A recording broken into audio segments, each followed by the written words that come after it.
My name is Matt Ayton, and I'm a certified SOLIDWORKS professional with Go Engineer. This video covers how to create a design library feature. We start with a model that includes the features to be saved and inserted into other files.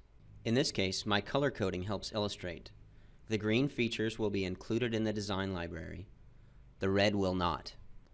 For clarity, I've shown the dimensions and given them descriptive names. I've done this for the features as well. To put the green features in the design library, I click Add to Library on the Design Library task pane. In the Add to Library Property Manager, I select the features I want by clicking on them, including the mounting boss, corner rounds, and this countersunk hole wizard hole. This process creates a new file, and I'll give it a name.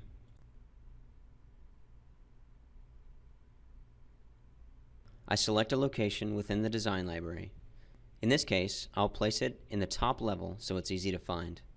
Once I click OK, you see the library feature file appear in the task pane.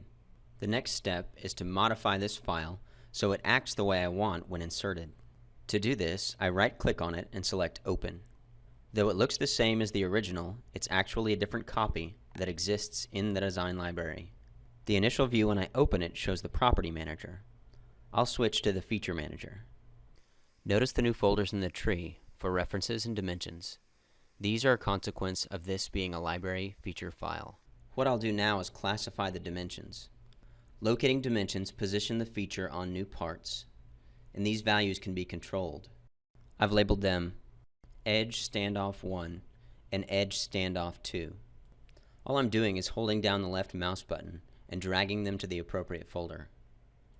Internal dimensions are not controlled when the feature is inserted into new parts. I'll designate the dimensions for the hole wizard holes as internal dimensions.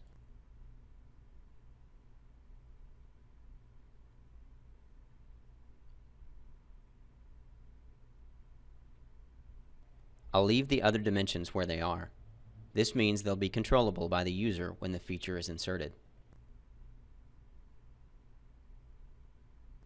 I'll save the changes and close the files.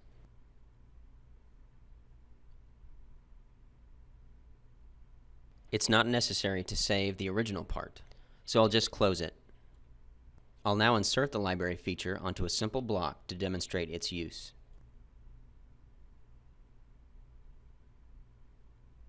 I just drag the feature from the design library onto the face where I want it.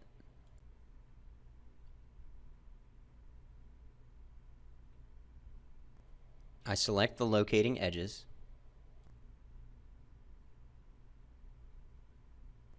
I can set the distance from those edges,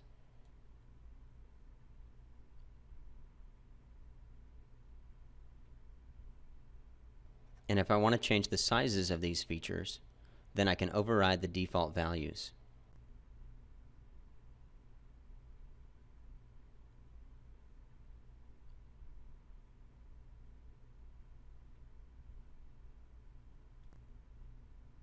This has been Matt Ayton with Go Engineer.